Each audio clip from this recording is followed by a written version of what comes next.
May 2001. Still working at Frame Art Galleries. Pretty sure I'm in Westlake at this point. And that's all I remember about my life back then. I want to talk about my life right now for just a moment. My new t-shirt, Land-Based Ally. There's the picture. And this is a shirt I got off of Redbubble from one of my favorite podcasts, which is Law and Order Special Viewing Unit. The hosts, Matt Reuter and Aviv Rubenstein, are covering every single episode of Law and Order Special Victims Unit in a row, in order, from the beginning, and it's absolutely hilarious. I love that. I watched every episode up until the time that Stabler left, Christopher Maloney, and then I've seen a few here and there. They're past the episodes that I've seen, and every once in a while they'll talk about an episode, and it sounds interesting, and I'll watch it. But anyway, they were talking about in 2023, apparently there were a lot of reports of killer whales attacking ships. And so they were talking about being a land-based ally of the killer whales and decided to make this shirt available on Redbubble. And, for regular viewers, they'll know that I'm a fan of killer animal stories. So it just felt like a fun shirt to get. There you go. And there's a reason I talked about this that we'll get to at the end of the video. But for now, let's get into the books that I read in May of 2001. And the first one was The Son of Tarzan. And once again, as in the last video, I have all the Tarzan books, but they're at the bottom of a pile, and I don't feel like digging them out to show you. But they have great covers. The Son of Tarzan by Edgar Rice Burroughs. This is the first book in which Tarzan is not really the main character. It is his son, Jack, who eventually will become known as Korak. But it takes place 10 years after the events of the previous book, which was The Beasts of Tarzan, it looks like. And Tarzan, a.k.a. John Clayton, he and Jane, their son Jack, have been living in London. And this Russian guy, who's a bad guy, ends up getting this ape and selling it to the London Zoo. Jane doesn't want Jack to know anything about Tarzan. So he's forbidden to go and see this ape. But he sneaks out, goes and meets the ape. His father follows him. And it turns out this ape is a friend of Tarzan's. Tarzan starts talking to the ape. Jack is like, what the hell? And so Tarzan tells Jack about his life, being Tarzan. And Jack keeps sneaking out to see the ape. It learns the ape language. And the Russian... Jack wants to set the ape free. The Russian's like, hey, I'll help you. But he really wants revenge on Tarzan by getting a hold of his son. And then Jack ends up in Africa, having all these adventures, meeting a young girl. 6 years go by before he's found by Jane and John, Tarzan. And I guess I'm really getting into this, spoilers and everything. And then some stuff happens. But anyway, just Tarzan-like adventures, except without Tarzan this time. It's his son, Jack. So it's The Son of Tarzan by Edgar Rice Burroughs. Next up, we have Angel, Avatar by John Passarella, a book based on the TV show Angel, which was a spin-off of Buffy the Vampire Slayer. And in this, there's a series of deaths that Angel Investigation is going to look into. And it has to do with a demon that wants to perform a ritual to become real again. And this cult that is ostensibly helping him, but actually has their own agenda. And it all has to do with chat rooms and dating. And Angel and Cordelia and Angel's crew and Kate, the policewoman, are all looking into it. I feel a sneeze coming on, so I'm going to apologize. Oh, just in case it happens. Next up, Eyes of Silver by Michael A. Stackpole. This is a fantasy novel. Long ago, this hero united the land, but since then it's fractured, and you've got all these different people, groups, whatever, trying to take over. They all have their own agendas. But the hero's name is Malachi Kidd. He was a blind warrior priest who's, it's going to be his destiny to save the land. It's Michael A. Stackpole. It's decent stuff. Then we have Tarzan and the Jewels of Opar by Edgar Rice Burroughs. In this one, Tarzan is in Africa. He returns to the city of Opar, which I believe he found in the first or second book. It's part of Atlantis that didn't sink, or somehow it's tied to Atlantis. It's where all of Atlantis's riches came from, but Atlantis is gone now. So they just have this huge stockpile of gold and riches and things. Tarzan goes there because he needs some cash. But he gets hit in the head, loses his memory, and there's a priestess or something there who's in love with Tarzan. He keeps rejecting her. Meanwhile, Jane gets kidnapped, as she does, and wonders where the hell Tarzan is, why he's not saving her. It's because he's lost his memory. Again, great pulp Tarzan adventure.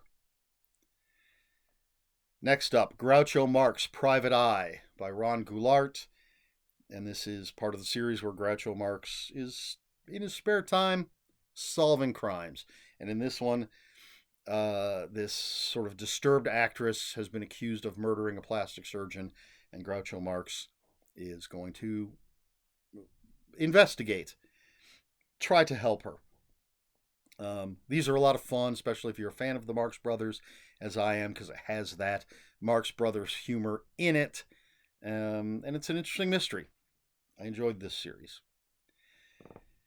Then we have Grendel, Past Prime by Greg Rucka. Now, I do have a copy of this not in its original form. It was a heavily illustrated novel. I have it in one of the Grendel omnibuses. So Grendel is a comic book character created by Matt Wagner. I think the original Grendel was Hunter Rose, who was a romance author, but also an assassin. Very distinct look to Grendel. The omnibus is buried, which is why I'm not showing you. I would show it to you so you could see what Grendel looks like. But Matt Wagner and others have written tons and tons of Grendel stuff in comic book form. I think this is the only prose. And I have like the 5 omnibuses that comprise all this stuff. And I have some other Grendel stuff. But anyway, Grendel Past Prime is set in the far future apocalyptic world. There have been Grendel Wars. So Grendel, after those initial stories, sort of became this avatar of a greater thing, I think. And so different people could become Grendel. And there was a point where there was Grendel Prime, who was a cyborg, I believe. And then a bunch of people that, like these Grendel gangs or something. Anyway, this is post-Grendel Wars, and this one woman, Susan, who's a Grendel, is trying to revive the Grendel Prime to bring the world back from the brink. It's been a long time since I read it, but I love Greg Rucka. I love Grendel. So it's good stuff. If you can find it, I definitely recommend it. If you're into comic book type stuff. Yeah, Grendel is really fascinating stuff. There's a new director's special edition of Grendel, the original Grendel, coming out. Obviously not a director because it's a comic book, but you know what I mean. Then we have Jungle Tales of Tarzan by Edgar Rice Burroughs, and this is a collection of 12 interconnected short stories about Tarzan that I believe all of them take place basically within the time frame of chapter 11 in Tarzan of the Apes, the original novel. So it's all pre-Tarzan meeting white people, I believe. So it's Tarzan's first love, which was with an ape, and just different stories of a young Tarzan. Great, great, fun, pulpy stuff, as I said before. Next, we have The Brave Cowboy by Edward Abbey. And this is the story of, let me look. Jack Burns is the main character's name, and it's a modern day novel, modern day Western, essentially. Jack Burns is a really old fashioned cowboy with his own special code of ethics, and he just rides a horse everywhere and sort of butts heads with modern authority, and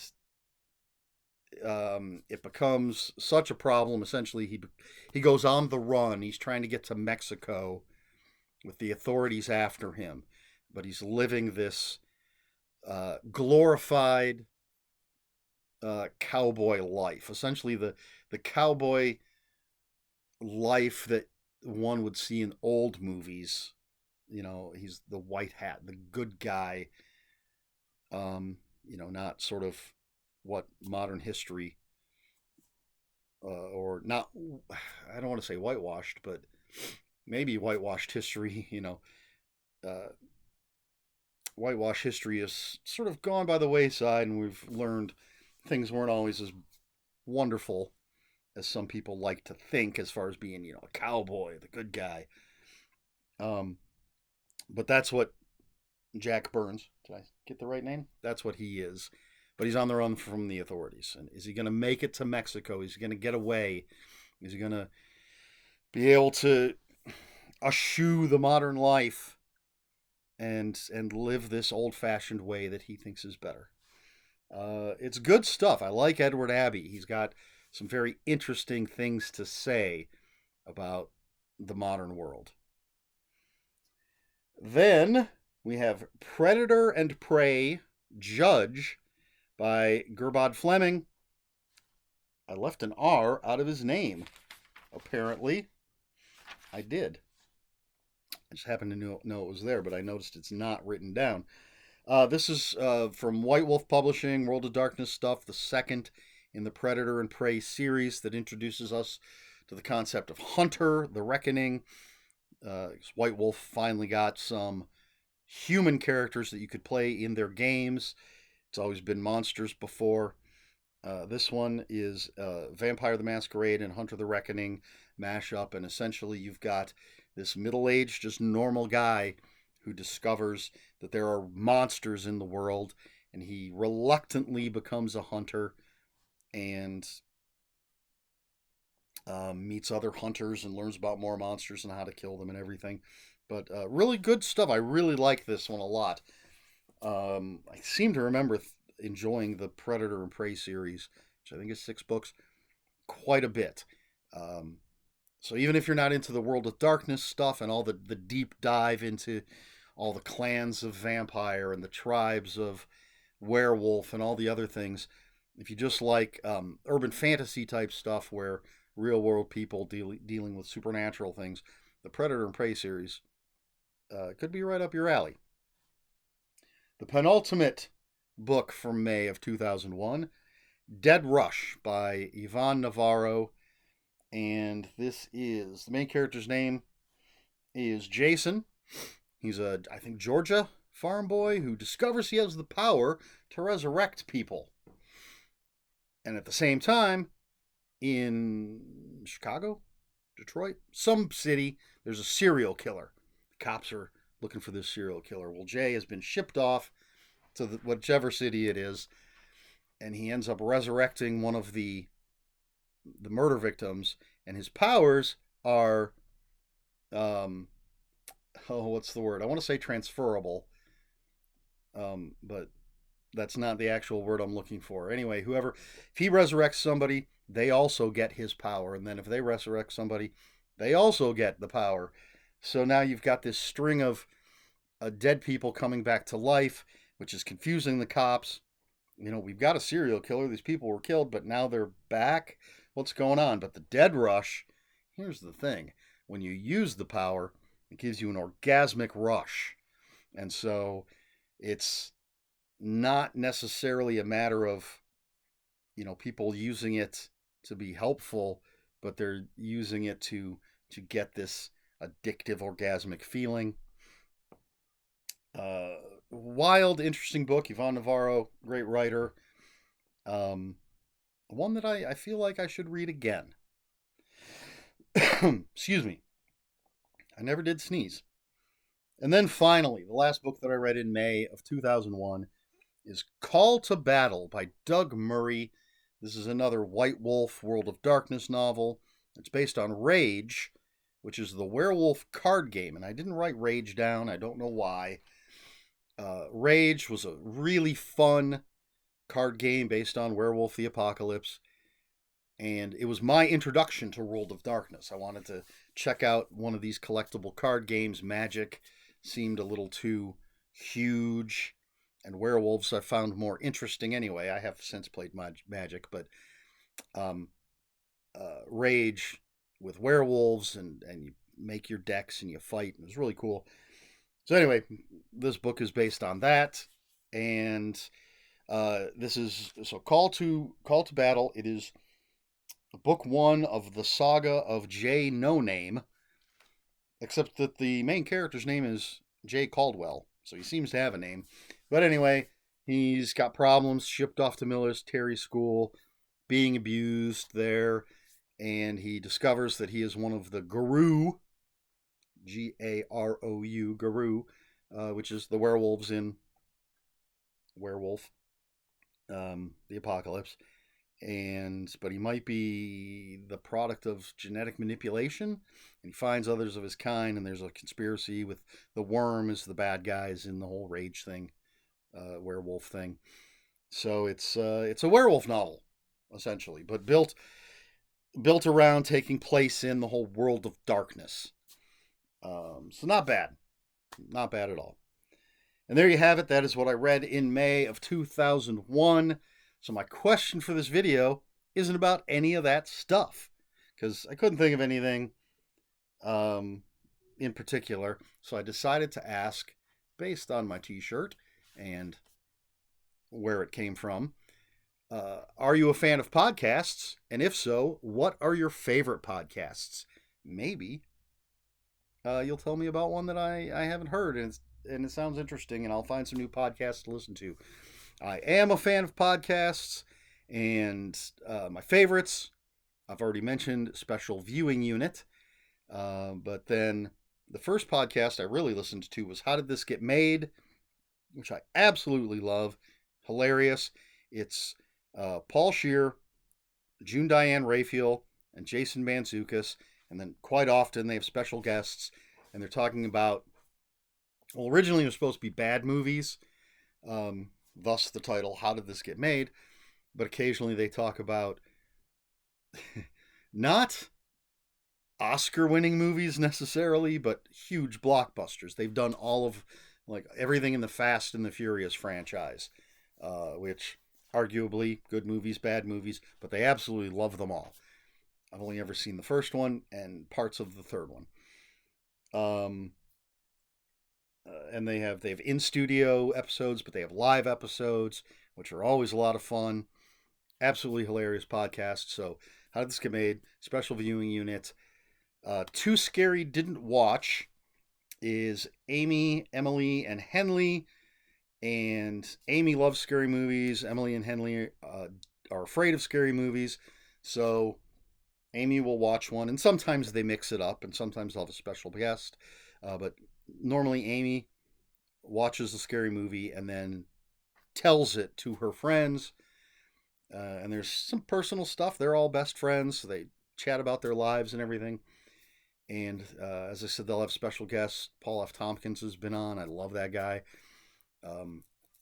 And he's got a podcast with his wife. It started out, it was a weekly podcast called Stay at Homekins. They started it during COVID. During lockdown, they would do it every week. since lockdown was lifted and they've sort of gotten back to their lives. It's once a month. I still listen to it. Um, Horror Rewind, very short podcast. Some of the episodes are less than 10 minutes. And it's Kelly Florence and Meg Hoftel. And they're just talking about horror and stuff.